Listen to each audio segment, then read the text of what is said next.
সম্মানিত ভিউয়ার্স, আসসালামু আলাইকুম। শাহজালাল ড্রাইভিং ট্রেনিং সেন্টারের পক্ষ থেকে বৃষ্টির ভিতরে ড্রাইভিং প্রশিক্ষণ চলছে। অবশ্যই বৃষ্টির দিনে যারা গাড়ি চালাবেন,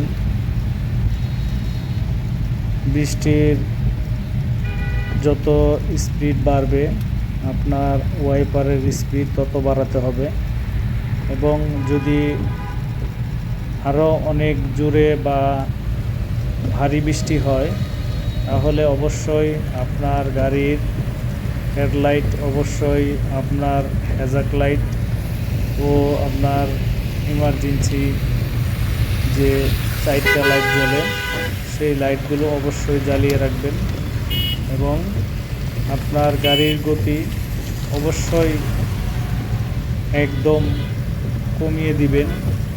কেননা বৃষ্টির সময় আপনি হয়তো দেখতে পাচ্ছেন, কিন্তু অন্যান্য গাড়ি, যাদের গাড়ির ভিতরে আপনার এসি চলে, হঠাৎ দেখবেন বৃষ্টির ভিতরে গাড়িগুলোর গ্লাস বন্ধ করে দিলে তখন একটা ঘোলাটে ভাব চলে আসে ঘামের মতন।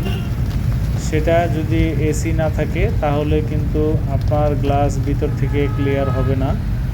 আর যদি এসি না থাকে তাহলে ওই গাড়িগুলো আপনাকে খেয়াল করতে বা দেখতে খুবই তাদের সমস্যা হয়। এর জন্য বৃষ্টির ভিতরে আপনার পার্কিং লাইট, আপনার বৃষ্টি ভারী হলে প্রয়োজনে হেডলাইট এবং আপনার এমার্জেন্সি সিগন্যাল দিয়ে রাখবেন। আর বৃষ্টির ভিতরে অবশ্যই সিগন্যালগুলো মেনে চলবেন। বৃষ্টির ভিতরে গাড়ি চালানো যত আস্তে চালাতে পারেন। বৃষ্টির ভিতরে আপনার গাড়ি টায়ার রিড যদি কম থাকে তাহলে অনেক জায়গায় ব্রেক করলে সেই ব্রেক স্লিপ কাটার সম্ভাবনা থাকে, যাকে বলে আপনার হাইড্রোপ্লেন হওয়ার সম্ভাবনা কখন থাকে?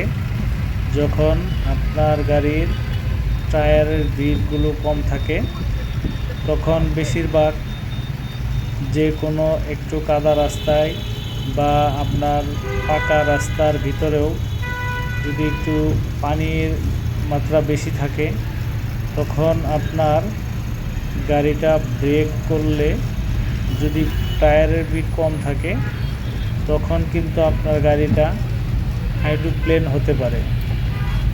তাই বৃষ্টির দিনে যারা গাড়ি চালাবেন সবসময় ওয়াইপার অন করে রাখবেন, এবং বৃষ্টির গতি অনুসারে আপনার ওয়াইপারের স্পিড দিয়ে রাখবেন।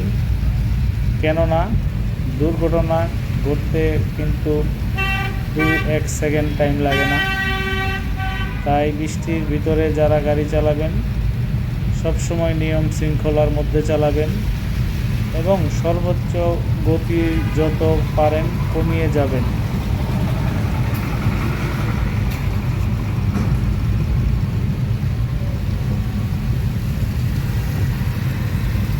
দেখতে পাচ্ছেন আমার একজন স্টুডেন্ট, ওনার আজকে 12টা ক্লাস পূর্ণ হয়েছে।